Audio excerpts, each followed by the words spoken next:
Salut à tous. Moi c'est Marcus. Alors aujourd'hui, je vais répondre à la question suivante. Ma foi est-elle suffisamment grande ou pas? Allons-y. Premièrement, c'est quoi une grande foi? Et qui peut avoir une grande foi? Voyons ensemble ce que la Bible nous dit. C'est intéressant de noter que le terme « grande foi » a été donné à seulement 2 personnes par Jésus-Christ lui-même, mais qu'aucune de ces deux-là n'était dans l'alliance avec Dieu. La première personne, c'est le centenier romain. Matthieu le chapitre 8 et le verset 5 à 10, comme Jésus entrait dans Capernaüm, un centenier l'aborda, le priant et disant « Seigneur, mon serviteur est couché à la maison, atteint de paralysie et souffrant beaucoup. » Jésus lui dit « J'irai, et je le guérirai. » Le centenier répondit « Seigneur, je ne suis pas digne que tu entres sous mon toit, mais dis seulement un mot, et mon serviteur sera guéri. Car, moi qui suis soumis à des supérieurs, j'ai des soldats sous mes ordres, et je dis à l'un, va il va, à l'autre viens il vient, et à mon serviteur, fais cela et il le fait. » Après l'avoir entendu, Jésus fut dans l'étonnement, et il dit à ceux qui le suivaient, je vous le dis en vérité, même en Israël je n'ai pas trouvé une aussi grande foi. Le centenier romain n'a nullement mentionné le mot « foi ». Il a simplement expliqué à Jésus comment il exerçait son autorité envers ses soldats. Et sa requête, lui, c'était un mot de Jésus. Tout simplement parce qu'il savait ce qu'est l'autorité. Voyez-vous cela? Ici, la grande foi qu'avait le centenier romain mentionné par Jésus s'était mesurée au fait qu'il comprenait l'autorité. Et pour lui, un seul mot de Jésus aurait suffi pour que le serviteur soit remis sur pied. Pour répondre à la question, est-ce que ma foi est suffisamment grande ou pas, posons-nous la question d'une manière plus directe. Voulez-vous opérer avec une grande foi? C'est très simple, apprenez l'autorité.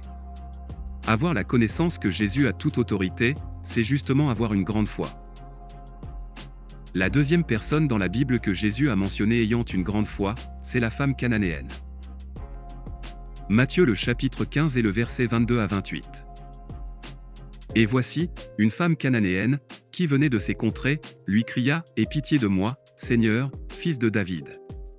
Ma fille est cruellement tourmentée par le démon. » Il ne lui répondit pas un mot, et ses disciples s'approchèrent, et lui dirent avec insistance « Renvoie-la, car elle crie derrière nous. » Il répondit « Je n'ai été envoyé qu'aux brebis perdues de la maison d'Israël. » Mais elle vint se prosterner devant lui, disant « Seigneur, secours-moi. » Il répondit, « Il n'est pas bien de prendre le pain des enfants, et de le jeter aux petits chiens. » « Oui, Seigneur, dit-elle, mais les petits chiens mangent les miettes qui tombent de la table de leur maître. » Alors Jésus lui dit, « Femme, ta foi est grande, qu'il te soit fait comme tu veux. » Et, à l'heure même, sa fille fut guérie. Comprenons ici que c'est toujours la volonté de Dieu qu'une personne soit sauvée, délivrée et guérie. Cependant, en cette période-ci, Jésus accomplissait la prophétie dit à Abraham, que l'évangile devrait être annoncé premièrement aux Juifs et ensuite aux autres. La femme cananéenne n'était pas une Juive. Mais encore une fois, elle savait que Jésus avait l'autorité sur le démon qui tourmentait sa fille. Et elle a demandé le pain des enfants. Faisant référence à la guérison et la délivrance.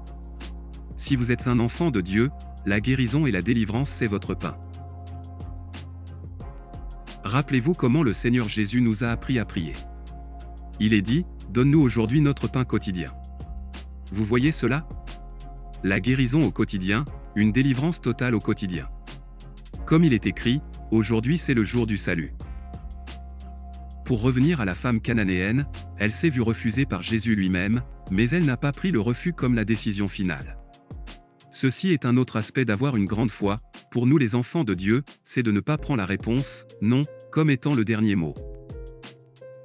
Car autant il y a de promesses en Dieu, toutes sont oui en lui, et amen en lui. Et Dieu a aussi déclaré qu'il ne changera point une parole prononcée par lui. Alors comprenez l'autorité et refusez tout obstacle aux promesses de Dieu vous concernant, car rappelez-vous, Jésus a dit, tout pouvoir lui a été donné dans le ciel et sur la terre. Alors le diable n'en a aucun. Ok? Sincères salutations. C'était Marcus. À la prochaine pour une autre vidéo. No religion for your intellect.